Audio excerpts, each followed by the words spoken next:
Thank you. All right. Welcome to the pre-record live broadcast of A Free Solution. Today's guest, guys, Rich Purtell. You've heard him on here before. He is one of the most proactive individuals that I know. And if you haven't experienced Rich before, let me tell you that he's run for office a couple times. He chairpersons the Legislative Affairs Committee for the LPNY. And I think that our take on the politics of New York State is going to surprise a lot of people. And it's going to help, will really legitimately help New York State. So that's why I love having Rich on. We have a guy out in Rochester, Bob Confer Plastics. Do you know who he is? He's been on A Free Solution a couple times with Kevin. I don't know if you know him, but he was asking about the legislative affairs stuff. So guys, the likes, the comments, the shares, that's what keeps us going. And that's how we do it. All right. All right, we got Hope out in the audience already. Rich, check that out. We're gonna be a big hit tonight, man. We're gonna be making the waves, guys. And look, check it out. Tag your friends, talk to each other in the comments. We'll put up good comments. We'll answer them live on the air. As you probably have participated in this before, there's like a 10-minute, a 12-minute, a 10-minute, 12-minute. So we'll take these extended pauses in between so that I can edit this video easier for my producer. Okay. And he does a lot of editing for me because I'm such a bot. Anyways, so guys, what we're going to do is at 2 minutes and 15 seconds, Rich, we'll start the show and give me a few minutes to introduce everything, introduce you again, and we'll go from there.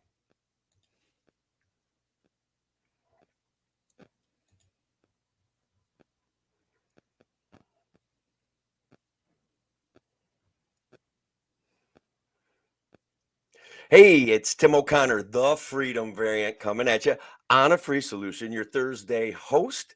And look, as always, I got to give a big shout out. Thank you to WYSL 1040 AM and WACK down in Newark. These guys help us libertarians spread our message of liberty all over New York State. And guys, as you know, if you live in New York State, we have big issues. But one of the guys on the front line of the battle for more freedom, more liberty, and a more effective governance in New York State is my buddy, Rich Purtell. He's run for office. He's like the chairperson of the Legislative Affairs Committee. And every single week, Rich does something important to bring liberty to New York State. So, as always, I love having him on the show. Rich, how are you? Hey, I'm doing pretty well, Tim. Thanks for having me on. It's my pleasure, brother. I think we'll start out, if you don't mind. Let's talk about. I've had people asking me, and I know you're more of an expert about it than I am, but what are some of the most important legislative affairs that you see going forward for New York State in this election cycle? Because guess what, guys? During election cycles, these guys might actually take the time to listen to us just a little bit. One bill, of course, there's a lot of bills that we don't hold a lot of hope for we'd like, but one bill might have some strength is A07225.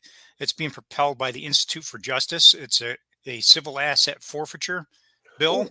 And the intent is to try to throttle back on abuse of power by some police departments to capture money from people who may not have committed any crime, might have been tangentially, remotely, 2 and 3 layers removed, like the grandmother of a drug dealer who stayed, one night in her house 6 months ago. Now suddenly they're taking her house, that kind of a deal. So they do stuff like that, guys. Things like this happen in New York. It's where it's really bad, in the East Coast is in Philadelphia. It's really a joke down there what they do with the asset forfeiture. I mean, the average amount is like $300. So what they do is they take enough money so that it's helpful to fund the department, but not so much that the person is going to, hire a lawyer and try to fight it. They're just going to say, okay, here's your extortion money. Goodbye. It's kind of similar to what Justin Trudeau did with his Emergency Powers Act, right? They just, if you're suspected of a crime, they take your money. They've taken like $70,000, $80,000 off. A guy was going to buy a nice car. They take his $70,000. And all they have to do is we suspect you of participating in drug transactions with this money. And then they keep it. And they keep it for years if the person ever gets it back. And sometimes they don't get it back, right? I mean, isn't that what really happens? Yeah, I mean, another legislative issue we work on is surplus proceeds theft, where people are late on their taxes and they go into Oh, yeah, tax that's a big one. foreclosure. The state can charge up to 20% interest to some of those people. Plus, on top of that, fees and fines. Hey, why don't we reverse it for asset forfeiture? I mean, if they take your money, they should pay you 20% interest if you're later found innocent. Give you 20% interest on that money they've held for so long. I would So love that. Like they have some, it's a violation of due process, right? It should be a straightforward violation of the Fourth Amendment. They should have to prove something before they take your money, don't you think? Before they yeah, take your humanity. They that's take that kind of money from you, you're bumming.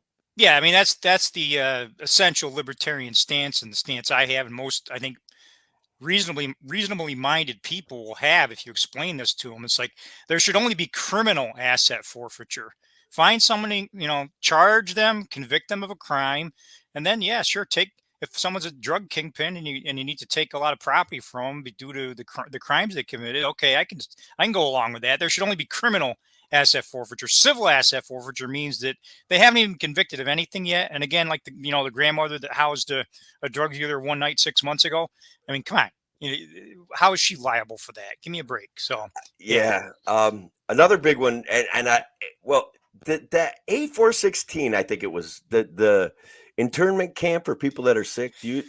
What's the status of that one? Yeah, they got pulled. And I mean, there's a lot of rallying around that. And, I hate to say, never say never, right? I mean, we've seen some pretty terrible bills passed here.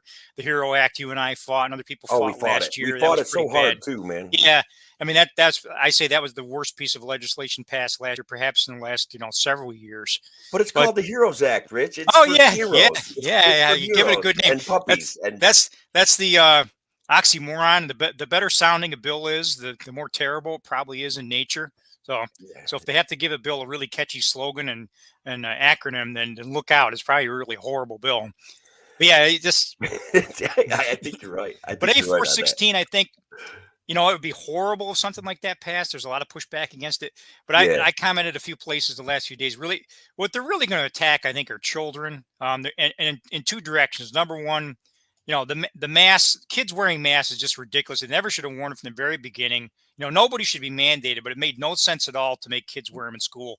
bro. Even on a voluntary basis, the psychological harm it does to them outweighs the tiny risk they face from COVID. It just never made sense for them to And the wear speech masks at all. problems that they get with it. And look, I've later on in the show, you and I are going to kick around some of the news stories that came out this week. And, and I've got horrible news about the mask mandates for kids in schools in New York State. And it's just There's no end in sight. horrible. There's no Yeah, end in sight. Yeah, so it's I think that the masks are going to keep going. It's easy to beat up on kids. So the masks are going to keep going for the kids. They're going to mandate more vaccines for the kids. They're going to allow really young kids to go to the nurse and get vaccines without the knowledge of their parents. boy, those are Uh, all bills in front of the legislature, right? yeah, a lot of bills like that. So I think it's easy to attack children because they don't have the political power. So I think that those are the bills that I think are most likely to get passed. And and the thing is, if they get the kids under the thumb of government at a young age, then you got junior communists you're brewing. So I, yeah, yeah, so yeah, we're definitely giving them things that are going to indoctrinate them into the exact system the way that the authoritarians seem to want, and I have real problems with that. So what other? I know we've talked about zoning a lot and how zoning basically in my city that I grew up in, zoning created Airbnb and created an affordable housing crisis and created a rental business that only services college kids, Airbnb, and that's it. So let's talk about zoning. What do you say? You got have you been anything? following that Caroline, New York on Route 79 in Tompkins County? I've a little bit. You guys have been sending me information. Yeah, that's I, pretty neat. Yeah, so it's an yeah. unzoned town in Tompkins County, New York, on Route 79 between Ithaca and Richford. Those two towns, connects Ithaca City, and Okay. Richford's a small town.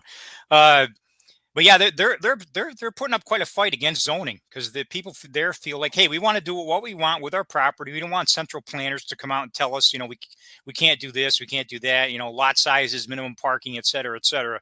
So good for them to see the potential hazards of going down this road. So I hope they're successful in blocking zoning entirely. Yeah, well, here in again in my small city that I grew up in, the government response to the affordable housing crisis was to change zoning for a developer and give that guy a parking lot. So there's this little business development around this parking lot. They give it to a developer. They change the zoning in his favor, and so he gets everything he wants. And we made a rich guy incredibly richer and with easy access to a market that he wouldn't have had before. And nobody seems to understand that when you explain it to them. Are libertarians the only people that are crazy enough to understand this stuff? Yeah, I mean that's the thing with any law is that who benefits the most from any law? It's usually the most politically connected, the most powerful and politically connected. They can either make use of the law as it's written, or often worse yet, get an exemption from it. Find some variance. It means getting a variance or exemption from it, so that us Yeah. poor slobs have to follow the rule, but they don't have to. So They probably changed the zoning for this one block area, right? Where they said, all right, basically it was a need for parking spaces, right? So this it was like one spot per apartment was now allotted, whereas any other time they've done it has been 2 spots per apartment. And so they have to have these massive tracts of land associated with their housing developments that basically made it cost prohibitive.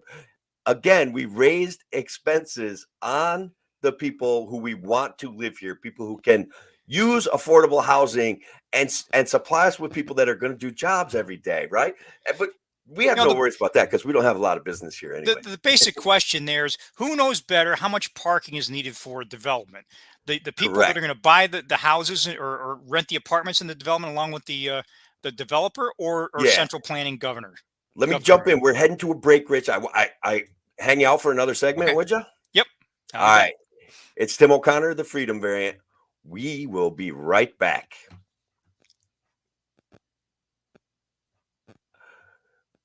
Bro, I hit that timing like perfect. I never get that right. That was like we nailed it. We got exactly 10 minutes, man. That was great. So we got to go.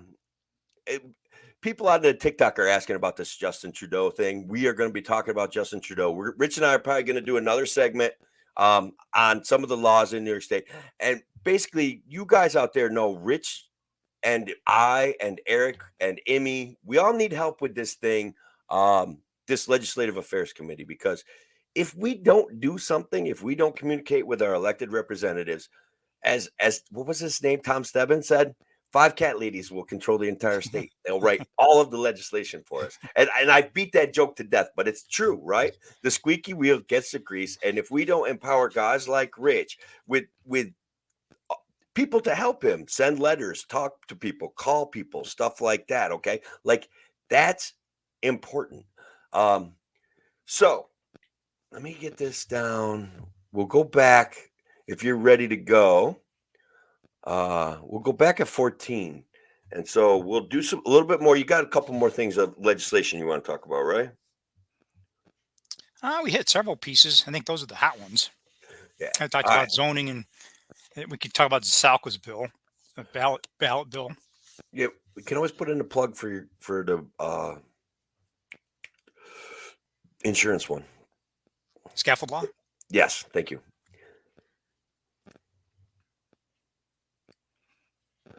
All right, welcome back to A Free Solution. It's Tim O'Connor, your Thursday host, living large and in charge, exploring libertarian politics on WYSL and WACK. And as you guys probably know, if you were here for the last segment, my friend Rich Purtell, an amazing individual in his own right, is joining me right now to discuss legislation. We've got a couple. We're going to talk about Justin Trudeau. We're going to talk about a absolutely horrible poll, as far as I'm concerned, that just came out from Siena College. But I want to talk about statistics. And Rich and I went to the same college. We understand statistics on the same level, and you guys can either trust us or not. I don't care.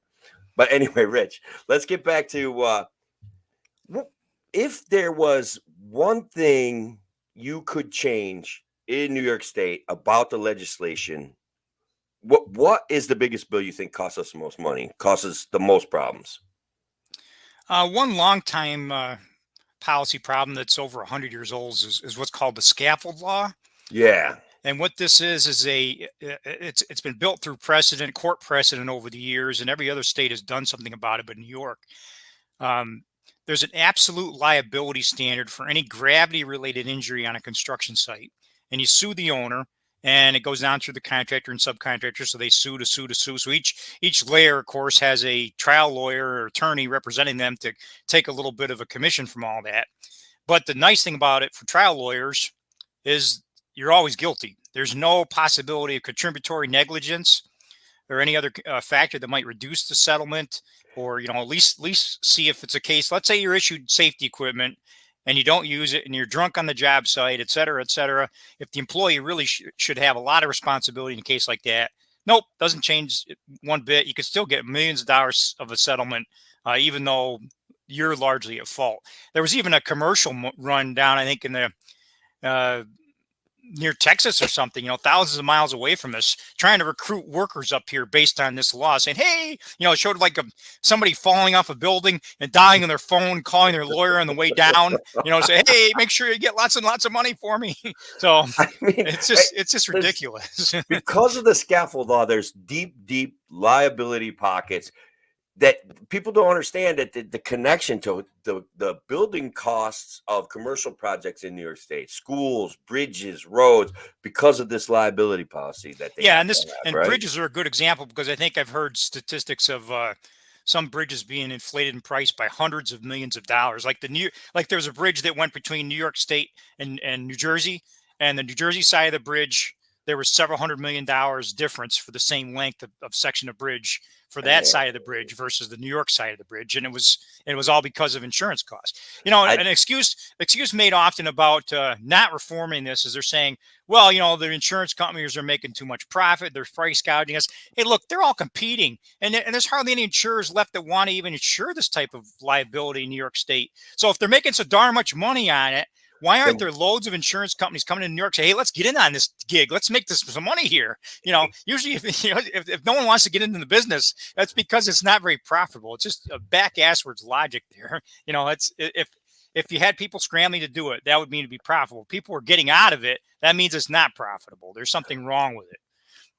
I think that the laws in New York State are structured in such a way as to benefit crony capitalists that are investing in our politicians. So when whatever 2 or 3 liability companies that do business here, they're glad. And I think that we have other laws probably besides the scaffold law that help keep them out. If I was to, the insurance regulation businesses probably plays a role, I mean, fixed game scenario kind of thing, but I'm just saying. Yeah, and I'm not an expert on the whole workers' comp system in New York. You might even know more about that than I do.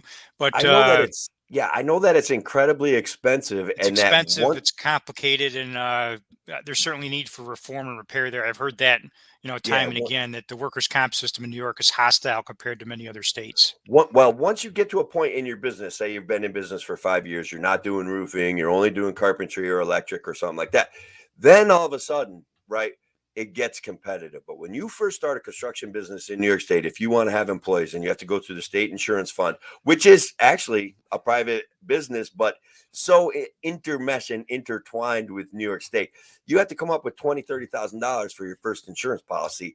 And then maybe you get some of that back at the end of the year. Maybe you don't. It's all up to them. And they have these funky accounting things that it got to be nonsense. So it's once you get into business and you're in business for a long time, then somehow you start getting offers from other workers' comp companies, and then it becomes way more affordable. Yeah, well, they have your experience multiplier, right, where they adjust your rate based on your safety record. And if you're a new business starting out, you don't have that record, so I would imagine being if it's a state fund, that they're going to be very, very, very careful, and they're going to nail you hard with a high rate until you establish yourself over several years with a good safety record. All right, so I want to segue to talking about Larry Sharp, but this is going to be like a baseball bat kind of segue, right?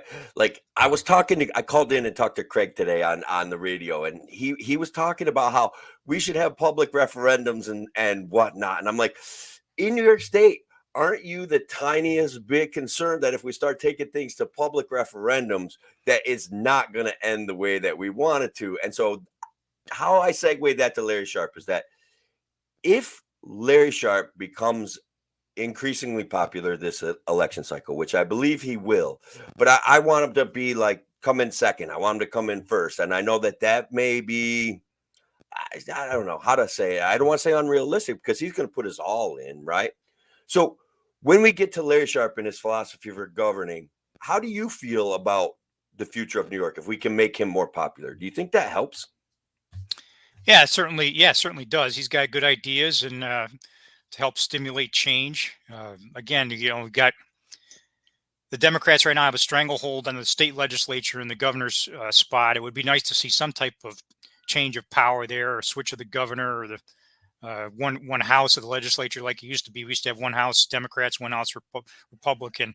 Um, yeah, I mean, but Larry's got a lot of great ideas, and I wish him well this election cycle. He does, and he built a what I find to be, from my perspective, a compelling slate of people to run with him. Like Andrew Hollister is running again, and Andrew started this show. It used to be called Radio Free New York. He's been an impactful player in libertarian politics. I do believe he's a registered Republican, but I think he's a good guy. He did help garner support in Western New York, no matter what, right? Like and Larry got a lot of votes out in Western New York, so the Rochester area. Yeah, how much time we have left in this segment? We got about 4 minutes, so if you Well, look, got, you kind of segue. Hopefully, I got enough time to dig into it. Kind of segue to the next point. Yeah, Andrew's from the right location, Western New York. Apparently, Zeldin's picking Allison Esposito, okay, New York Police Department cop, to probably be his running mate for lieutenant governor. I think it's a huge strategic error. I think that you need someone from Western New York, or maybe Syracuse or Albany. I think a Republican ticket that comes all downstate, I think is going to look bad. I think it's going to turn people off, and I think it's going to be helpful to Andrew Hollister and Larry Sharpe. Larry is from Queens, but he relates very well up to upstate New Yorkers, and Hollister is an upstate New York native, and really big on the Second Amendment issues, and so I think that'll be a much more balanced ticket. I'd hate to see a Republican ticket that's all downstate. Well, hate to see it as a voter, like to see it as a libertarian, because I know it's going to hurt him and it's going to help Sharpe and Hollister. it will help Sharpe and Hollister, and that's, I think Larry got most of his support from upstate New York last go around anyway. Like for some reason, and he probably is going to do better this time. He picked an attorney general that's from his area down near Queens and has a big law firm. And the guy, I presented some of my concerns, as always, as you've heard me whine about, or as you've heard me talk about.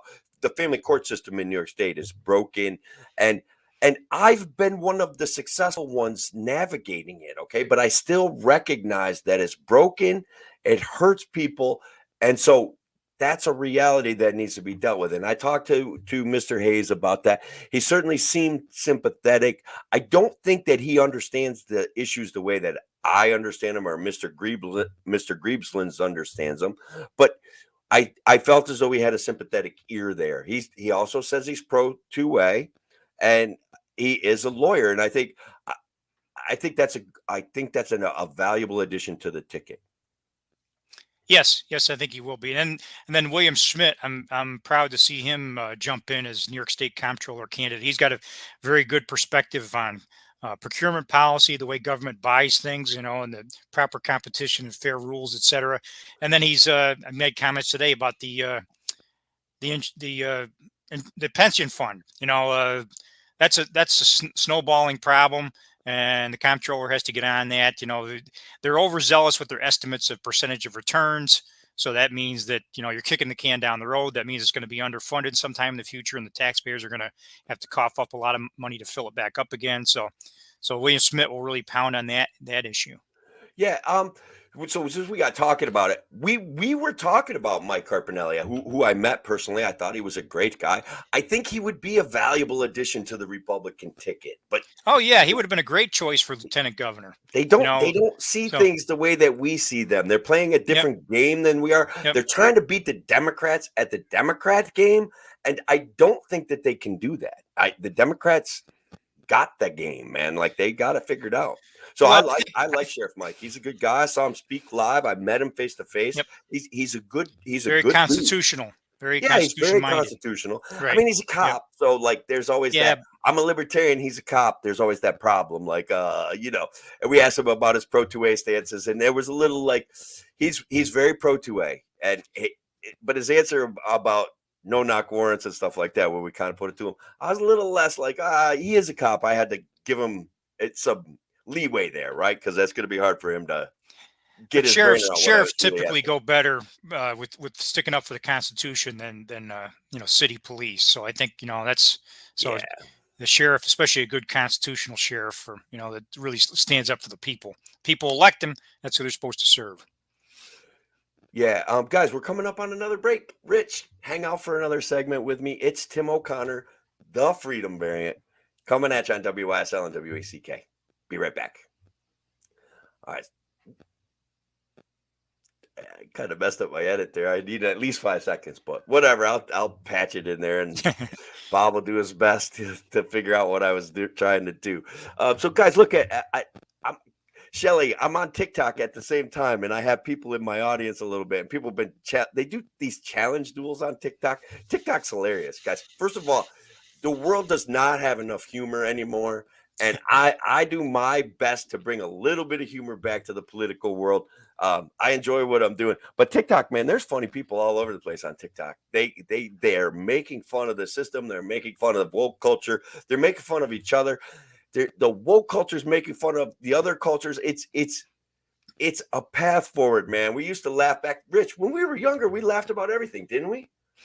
Yeah, I think a little humor is definitely needed. Yeah. So we're going to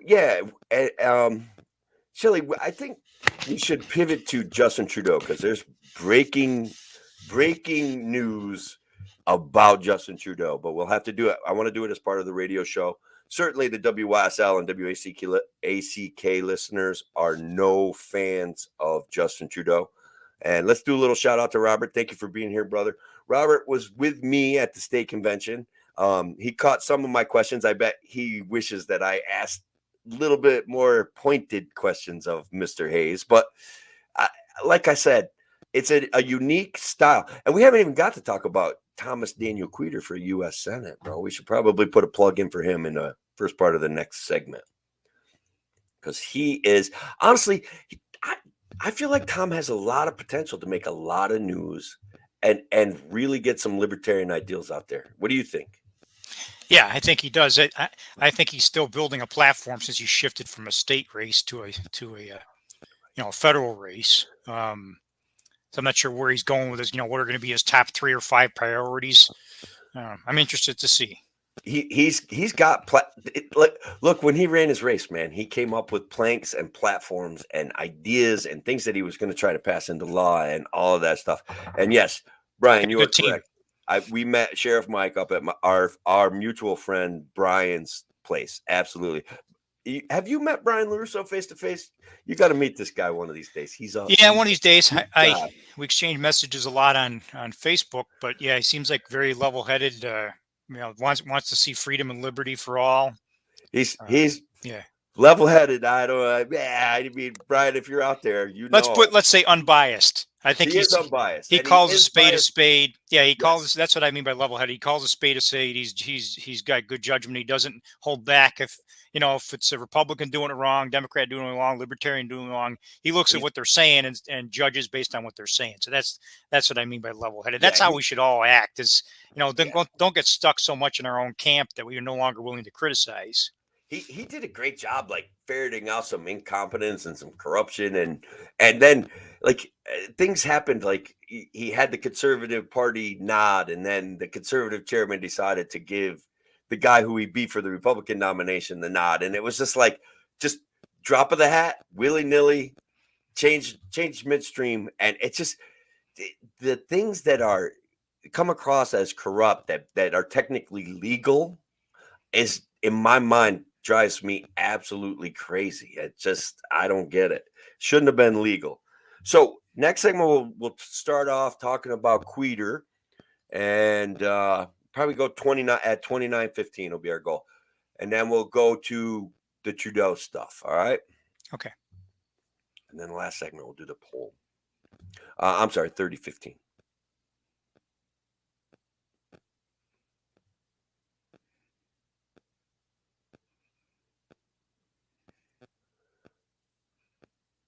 Once again, welcome back to A Free Solution. It's Tim O'Connor, your Thursday host, the Freedom Variant. I am still joined by my buddy Rich Purtell, and we are talking about politics in our great state of New York.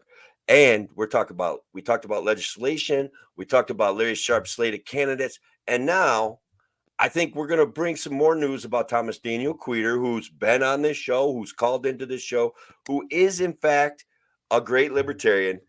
Rich, what do you think? What's the prognosis for Tom's Senate race? Yeah, I'm not sure if he covered this on your show, if it was before he was nominated or It was of course you have before. different listeners on each show. So I'll bring up a key point here. Why is he not running for state Senate again? Well, as you know, we had a census and we lost a congressional seat, and then there was an independent, air quotes here, independent petitioning commission to draw up the new lines, and that they couldn't come up to an agreement. So it turned into a normal partisan circus in the legislature, and new maps were drawn. And how it impacted Tom is his district was completely butchered. I think only about 10% of his voter base is still in his district. So he's got a whole new, if he stayed running for state Senate, it'd be a whole new district. I was in his district before. I would not be now. He'd be moving, moving from Shenango County north and east toward Utica instead of predominantly going south and west toward Binghamton and Tioga County. So his district was completely butchered. So and then he got thinking, hey, this is a sharp year. We're going to be running a statewide slate. Why don't I throw my hat in to try to run for a statewide contest? And the U.S. Senate seemed like a logical choice for him. So that's how he got to this position. I certainly want to say, like, he's been successful fundraising. He's been successful in gaining popularity on social media. He's been successful even getting some tiny bits of news coverage here and there. I think he's an ideal guy to really make some noise for the Libertarian Party and just getting Chuck Schumer's face once or twice and just make a mess of it, man. I can't. He would destroy Chuck Schumer in any kind of televised debate. He would destroy him. It would be embarrassing. As a matter of fact, guys, I guarantee that Chuck Schumer is too scared to debate Thomas Daniel Queter. I guarantee it. He won't do it because it would be an embarrassment for him. He would look silly. Yeah, the phrase that Tom uses, I'm running in this race to punch Chuck Schumer in the nose. So I love that quote. I want to punch Chuck Schumer in the nose. So yeah, it's like, love it. Yeah, I mean, Schumer's got, what, $1 trillion or something like that, some ridiculous amount of money. So you'll never compete on him financially. No. He's older than dirt. He's been there forever. I've heard him, nauseating speeches from him for two different daughters' graduation speeches from SUNY system. So I've it's the same canned speech he gives at just about every campus every year. So it's tiresome. Yeah. Yeah. I mean, Schumer's like Teflon, man. He's had some bad behaviors. He's got caught in some dicey situations where other guys would get destroyed, but because he has so much money and he has look, guys, money buys power, money buys speech, money buys support, right? So if you're supporting people and you have money to support them, they are going to support you and they're going to make sure that you stay in the position that you're in because that's better for them. And I think that's what's going on with Chuck Schumer. I don't know. We were surprised that Cuomo, who was a Teflon man in his own right, somehow managed to get booted out, but we can only hope. But yeah, Schumer's definitely been Teflon man for, he's been in office, what was it, 40 years now or something? It's just ridiculous. He needs to retire. Hopefully this is his last term, 6 more years or maybe not even a full term. Let's get him out of there. My first year of college, second year of college, he got elected to the Senate. And so that I'm not telling that people how many years ago that was, but like 37 or some nonsense like that. It goes way back then. And then, guys, I'll be perfectly honest. Way back then, he sounded way more like Ronald Reagan than he does like Chuck Schumer. Okay, period. He mimicked Ronald Reagan to get elected in New York State to the best of his ability. And now look at him. This guy is a paper towel that just, when the wind blows, that's the direction he moves in. He's a populist. And as you guys have heard me talk about populism is dangerous. It devolves into fascism. And guys, when we take a look at what's going on in this is my segue, Canada. Canada. In Canada, how do we not start pointing our ugly, angry fingers at this word of fascism? And so, but first, before we go down this road, I got to tell you guys, Justin Trudeau withdrew the Emergency Powers Act already, just like that. I guess a petty tyrant, when he feels some breezes of freedom, like he was scared. I think. What do you think about that, Rich? Have you heard anything about that? No, I haven't been following the Canada situation maybe as close as I should be. So you're more tuned into it, but and I hear that they're going to have a convoy. I've been seeing planning messages here through Binghamton and DC and so on. So they're going to try to emulate what they're doing in Canada and in the United States. So leave it to the truckers. Kudos to the truckers for having the bravery and the integrity to organize this and. Yeah, do you remember Convoy back in the day, the movie and the song and all that stuff? It was a song about anti-authoritarianism back in the 70s. I don't know if you remember it. Then they crafted it into a movie, and it was all about fighting this one or two sheriffs and then multiple police departments about toll booths and about this 55-mile-an-hour speed limit, because it was killing their business. It was killing their way they made money. Yeah, you and I are about the same age. I mean, the emergence of the CB radio, emergence of the CB radio was largely an anti-government tool. The reason that exploded is because of truckers getting irritated and annoyed by the government. I mean, with speed traps and so on. I think, I think the CB radio took off largely as a protest against government power. It certainly was, and it was certainly a workaround, right? They would be warning each other where there were roadblocks and way stations and stuff like that, because they had the speed to make money, right? Like, and let's be honest, who even, guys out there, who even goes 65 now? Okay, our roads are engineered for us to drive 85, 90 miles an hour. Our roads are engineered to land planes within every 20 miles. There's a stretch straight enough that you could land a big, huge government plane on it, and that's an absolute reality. We can't deny that. So our roads are engineered for even higher speeds than we're driving now. And so to save gas, guys, look, we've done so much stuff to save gas. Matter of fact, we decided to save gas and enrich Russia. And like, look, the conservatives can sound crazy about that to people that are on the left, but it's a reality, right? We empowered Russia with lots of funding for their current military actions, period. What do you think about that? Do I sound crazy? Do I sound like I've gone back to my conservative roots and given up on libertarianism? No. A key point I make, I ask people to look up the statistics of Western Europe. Western Europe doesn't want to drill. Don't want to drill for oil and gas. No, they don't create a want lot of these nuclear problems. power. If you're so against drilling, and of course New York, we won't frack, right? That's another whole issue. But my mom's gets, that's what keeps her alive. She gets more than my salary in a gas royalty check every month. Nice. And she lives 8 miles from me across the border in Pennsylvania, and yet we can't do any of that in New York. So, Boy. but Western Europe, if they would only drill for oil and gas that they need to burn, they'd be, it would improve their security, it would improve their economics. They've got the resources. They refuse to get them. So then they got to import all this fuel from the Middle East, and then you got pipelines crossing across Ukraine and Syria, and through Israel has the Leviathan gas field. It's like a trillion cubic feet of gas. If you go and look at all these, strategic reserves of oil and gas, I call these pipeline wars. A lot of what's going on is because of pipeline wars. As if Europe would just drill, for their own benefit, it would create more stability. Russia's a poor country, and they need to export lots of oil and gas. So a lot of what they're doing is to maintain, and even when they intervene in Syria, they want to make sure they can keep selling oil and gas. That's what keeps their economy going. Yeah, we drew down our national petroleum reserves to try to lower prices, and then this conflict arose, and we've quashed access to new drilling sites. We stopped that Keystone pipeline, so we're making Warren Buffett rich. Like, guys, we're still using oil, okay? It's still coming down from Canada, but it's coming down on trains, okay? So, like, eminent domain's always an issue. I understand that. That's fair. Indian burial grounds, that's also fair. But to just quash it and stop it without any kind of replacement of that level of supply. And look, we can want nuclear power. We can work towards energy independence, but we're still going to need oil to get there. Like, you got to stop kidding ourselves. Well, you kind of triggered me too to bring up our friend. You were on the show with him, Colin Grabo. Oh yeah, Cato Institute. So he brings up the Jones Act. There's no Jones Act compliant liquefied natural gas vessels in the United States. So you can't transport that type of fuel All to right, the hold, Northeast. listen, hold that thought. We're coming up on a break.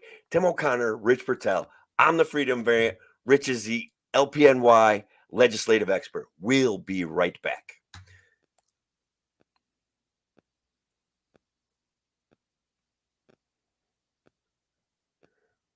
All right. So the TikTok viewers that's hanging in there, man, I really appreciate it. If you give me some likes, you give me some love, I would still appreciate that too. Check it out. I'm talking to the TikTok people. I had like 40 people in the TikTok is great because you just scroll through and you see all sorts of lives, and if you like them, you just stop and check them out. If anybody wants to hang out and do a battle after this, and I got one more radio show segment, and I'll have time for that then. But you got to have 1,000 viewers, or followers, which I just barely have, but thanks to the modern miracle of bot technology. I don't even know who these people are. I don't know why they follow me, but they did. They keep sending me DMs, and they're all really good looking ladies. So I don't understand what's going on, man. Maybe it's the face I got. I don't know. I really Must be don't the know. hat. Yeah. So look, Rich, let's just shoot this around before we go back to the show. You and I got to the Libertarian Party. I was like kind of a liberal, but I kind of hated all the wokeness going on back in the 80s, right? Like even then everybody was talking about free college and stuff like that, and I'm like, well, I'm just going to work and pay my college bills, and then I'm going to do whatever I want as I get older. So I got here kind of from I went from liberal, kind of a Bill Clinton fan, then I kind of realized like I'm kind of a small government fan every time the government tries to do something. And so how do you I think I'm sensing you got here similarly. What do you think? Is that Yeah, I fair? think what turned me off in the '80s was the corruption, especially with the corporate welfare, military industrial complex. You know, Yeah. so but I War wasn't sucks, into man. big I hate it. taxes, or I didn't like a social welfare system either, even in the beginning. I just think, yeah, government just needs to be there as a referee, much like Milton Friedman says. I love Government Milton should be a Friedman. referee and stay out of the game. This just Yeah, don't I rig studied things. economics when I went to SUNY Binghamton under the Professor Colonel, man, and I guess he's still like a professor emeritus there. Um, and he, like Milton Friedman, resonated with me. Some of the big MMT stuff and the money supply stuff was like literally boring, and it doesn't make sense. Okay, like it. I'm not sure if it meets up with our reality, like the money effect and the multiplier effect and things like that. So I don't know, but I enjoyed the discussions of freedom. I had a guy that was on Ronald Reagan's. I did kind of the both ends of the spectrum. Right, I had a guy that was a economic advisor to Ronald Reagan, David Waldorf, if I remember correctly, and I love that guy because regularly he would have to fly down to Washington D.C. to talk to Reagan and his group of economic advisors, and so he would cancel class. I love that guy. And he had like a midterm and a final and no homework. And then I took a class with this guy that was like a radical political economist, and he was clearly like down with Marx's ideas, and he's like, none of you are ever going to be capitalists. This is what's going to happen, and he's right. He was right. Like I hate to say it, but like you know, I don't know. Maybe I'm kind of higher percentage capitalist than he predicted, but still, he made a lot of good points to it, and some of the points that Reagan made did not conflict with some of the points that the Marxist professor I had made about how poor people want opportunity and how we have to recognize what a savings account is. Like sometimes a junk filled yard is actually a savings account. I don't know. Did you get any of that stuff while you were there? Everything I took was more engineering, economics oriented, so a little bit different. That was more. I did take a micro and macro course. I did take those for my electives, but the other economics courses were engineering oriented, so more about present value of money, escalation rates, things like that. More based on investments and depreciation and so on. Cool. Yeah, no, and Sweet Ripton's gotten a lot bigger since we were there. They're like Division 1 in basketball, even though they don't. The one time they made it to the NCAA tournament, that the coach got busted for like recruiting violations. I don't know if you caught that, but that Yeah. it was his last year coaching at SUNY Binghamton. He got himself in a lot of trouble. All right, so when we come back to the show, um, we covered Queter, we covered Larry, we covered a little bit about Trudeau, but honestly, him backing down, that's it. He knows he was put himself in an untenable spot. But I had the Sienna College poll that I want to talk about that is absolutely it's kind of devastating news for people that love freedom, right? Oh, that's the one about the mask. Yeah. Kids wearing masks. Yeah, yeah. Yeah. It's kind of depressing. We'll go back at 45:30, and that's a 12-second one or 12-minute one.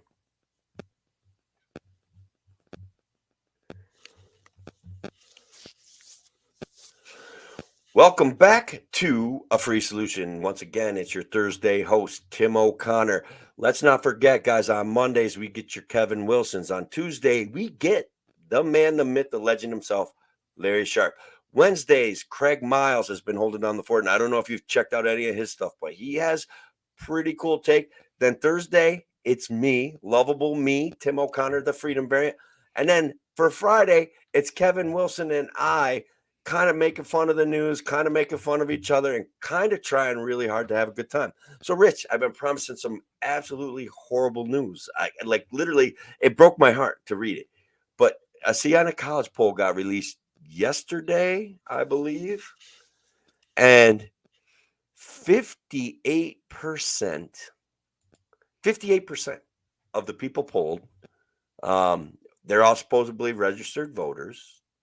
58% want the mask mandate to continue on our children in school. 58%. Yeah, it's a saddening poll if that's accurate. First, I wonder, is that all parents? Is that all parents of kids, or is it people that are not parents? They broke that Yeah. number out for us, okay? Believe it or not. When they asked people that didn't have any children at home, it was 66% of them. Of course, because it's not their kids. Like, keep them masked in school because we've terrorized people, right? We've made them afraid of COVID from schools, which I still haven't seen one article about a school being a super spreader event. Have you?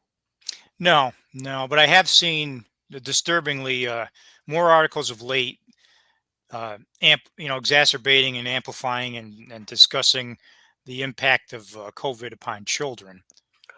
They never talk about rates or statistics. Again, you and I are big on statistics, right? You can Yeah. find a horrible story about some disease for just about anybody. Okay, that's terrible that this happened to this person. Now, does that happen to one person out of 1,000, one person out of 1,000,000, one person out of 1,000,000,000? What's the You're frequency? you're And 97 times more likely to die from COVID if you're unvaccinated or end up in it with serious consequences. You know what that statistic means?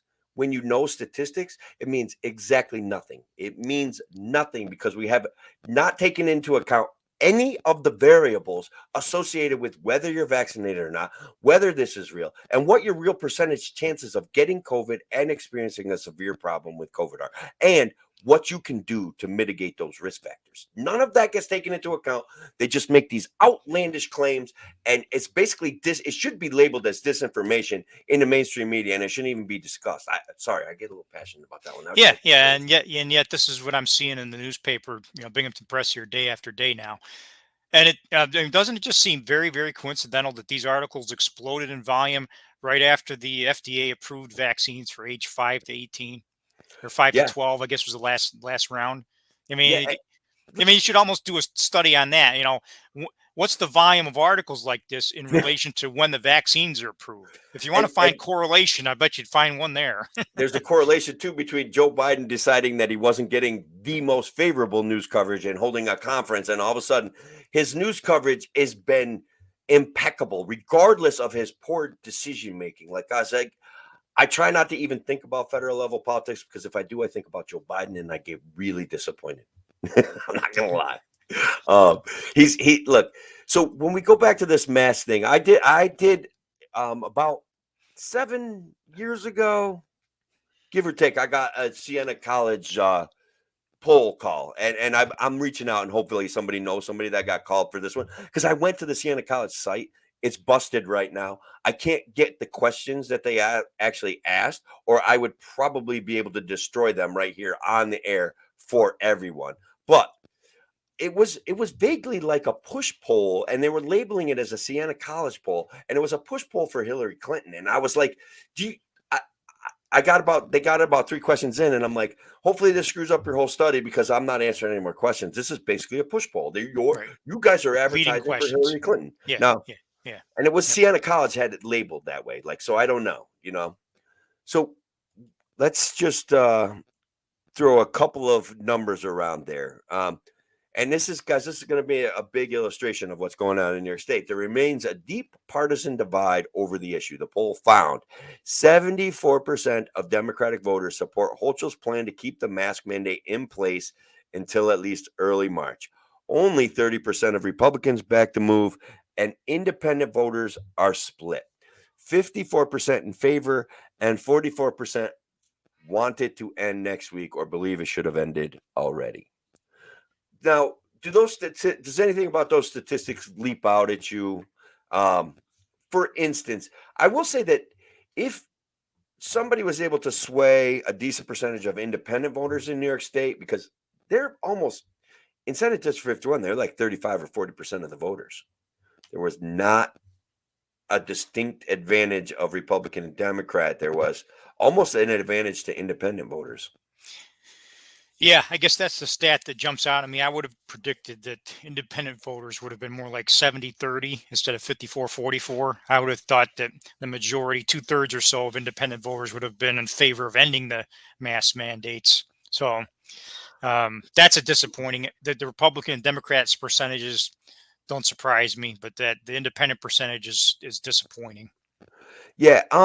So as I read through the article, and I'll post a link to the article, but as I read through the article, I felt as though I was able to infer that there was a kind of a trick way that they asked the question, and then see if follow along with me and see if I can get it, because sometimes it's hard for me to verbalize these issues, but like most voters want to wait until after the kids' vacation to lift the mask mandate. Now, I think that is a problem in and of itself. The way that question gets asked, like there's nothing on the line for these people, and in a state that's almost 60% Democrat voters, I think that you mentioned Kathy Hochul's name in the question, and you're basically phrasing it in a way like, "Do you trust Kathy Hochul?" Right. Right. Don't you feel like am I going too far out on a conspiracy limb there? No, I think that creates a bias in the person you're asking a question of, because if now you're putting in a position where if they say no, they feel like they're rejecting Kathy Hochul rather than just bringing up the policy and leaving the politician's name out of it. So Yeah. it's a leading question by asking it in that way, and Okay. and So it's leading the other way too. I mean, if the Republican voter is more likely to slam it, oh, it's Kathy Hochul. No, I don't like it then. So it true. probably swings both ways. You're getting bias from both sides by interjecting a person's name when it's not necessary. Just ask the darn question. Leave the politicians' names out of it. So one more problem that illustrates one of the issues in New York, even a plurality of voters. All right. So that means this is the highest category of like 3 choices. Okay. A plurality of voters, 45%. 45% of the people that were polled in the Siena College poll say the mask mandate should still be in place for indoor spaces in New York. 45%. And then, but then check this out. This is how the questions break down. While 20% believe last week was the right time to end the mandate, and 31% wanted it to end earlier. So the article gets written as a plurality of voters say the mask mandate should still be in place for indoor spaces, when really it's 51% believe that it should be over 100%. Do you see what I mean? Like they give somebody like 8 different questions, and then you associate their favorite authoritarian with the answer to one of them. And don't you think that's gonna? It's we're on it, right? That biases the poll. Yeah. Like you say, if you spin the language, in truth, the majority, 20% last week, 30% even earlier than that, and so in truth, 51%, just barely a majority, want the mask mandate to end either almost right away or even in the past. So Right. they use that plurality word, to try to reverse the results of that poll to make it sound like, substituting the word plurality for majority. Because if they said majority at 45%, well, that's obviously a lie. But They can get away with the word plurality there. So, guys, if I'm going to do some research, and if I can get a hold of the actual questions that Siena College asked, I will present them with Kevin and I for our radio show tomorrow. Okay. But I just got this feeling. Excuse me for one second. I just got this feeling I'm going to be able to point at some obvious, even more obvious biases that I Bogus was able to questions. point at from Yeah. the Yep. article. Yep. So, Well, a lot of Rich, us were saying from the beginning that mass for children would have created, even if they had a physical health benefit, the mental health damage was going to be worse than the physical health benefit from the very beginning. I said that from the very beginning that the kids never should have been masked. That the harm to them psychologically from the mask exceeds what tiny benefit there is physically, if there is one at all. well, right, and even now, I saw guys like the news is breaking. Some of the narratives dissolving, but like the New York Times came out with an article that said that the CDC has been holding back information about vaccine efficacy because it doesn't fit the narrative that they want. And so we're living in a time where things have become so politicized that the CDC itself is withholding information from everyday people. We're coming up on any last words, Rich, because we're coming up on the end of the show. No, it's just again, I really appreciate you having me on and having a chance to talk about a lot of different things tonight. Frankly, bro, it's been too long because I really enjoy talking to you and I enjoy sharing what your efforts in particular are for the Libertarian Party. And you and I are very simpatico about statistics and data and stuff like that. And guys, I want to thank everybody out there who joined us tonight. Thank you for the likes, the comments, the shares. And thanks again, WYSL and WACK. This is Tim O'Connor, the Freedom Variant. I'll be back tomorrow. Man. I nailed it again, man. Like right on the second. I can't even believe it. Honestly, I botch that all the time. And when I'm doing it by myself, which I like doing it by myself a little bit, but you get a little too trapped in your own head. You know what I mean? Like it's like I tried to call in for Craig today because I don't know. It kind of felt like he was and then I tried to get to talk. One thing I want to talk to you about, and I want to talk to every libertarian about, is like, is politics it's a popularity contest, isn't it? Like, isn't that the real issue? Don't we need to be more popular? Yeah, I'm not a fan of the whole cult of personality problem, but I know. I wish we'd No, I get away get with it. I that wish it too. was I more get about that. ideas. We don't seem to get much depth out of anything. But and this Well, is so one it's of my concerns is that we have people that will express or expose or talk about libertarian ideals, and then automatically somebody wants to jump up and lecture them, like because they didn't say it perfectly. Like for example, I got busted on for posting an Aaron Rodgers meme where he said something like, "I don't give a crap about the two-party system, and I won't go on a Democrat show, and I'm not going on a Republican show," or something like that. And I just thought that would be a moment to say, "Here we are." And it wasn't a major bust, but somebody comes along and is like, "I don't like Aaron Rodgers, and he's a jerk for this, and he's a jerk for that." And I'm like, like, come on, man. Like wearing his libertarian gold on his chest and then attacking Aaron Rodgers after he said something halfway cool. yeah, I Does that wish we'd make sense? focus more on what's said instead of who says it. That's what it comes down to. That's a spin-off from the cult of personality problem. Yeah. All right, brother. Look, I appreciate it. I hope we'll do this more often in the future. But I'm gonna bounce off, and I Okay. gotta go pick up my wife here Yep. Well, I'm shortly. glad we got to do this early so you can get finished sooner. Yeah, I still gotta edit it later, so like that Okay. takes me a while. Alrighty. Yes. Have a good one. Wait, hang on before we Oh, go. Let's see if we got this one. Popularity, yes. You need to be likable somehow. Do the libertarians need more likable candidates like Cohen and Sharp? That's it. You're hitting it. That's my thoughts, right? Cohen and Sharp are incredibly likable, and the world needs to step up and see that, and we need to help get their message out. And I think Rich and I are incredibly likable. What do you think about that, Paula? um, yeah, it's true. It's worse than that. I think if you ever hope to hold office in the city, you have to have a Democrat next to your name. Like I think that's the case. Like yeah. Yeah. We did that show with Elizabeth Glass, and she basically said, I think I'm a good, I don't know what she said. She may be a libertarian, but she's like, no, I ran as a Democrat, but this is what I want. And I got X amount of votes, like, I don't know. I'm not a big fan of parties other than the Libertarian Party because we stay intellectually, philosophically, and morally consistent, even if we don't agree on everything, guys. It's a popularity contest. We can be nicer. People are curious about us. We don't have to chase them away. That's it. I'm going to finish off the broadcast, guys. You have a great night. Thank you all. See you, Tim.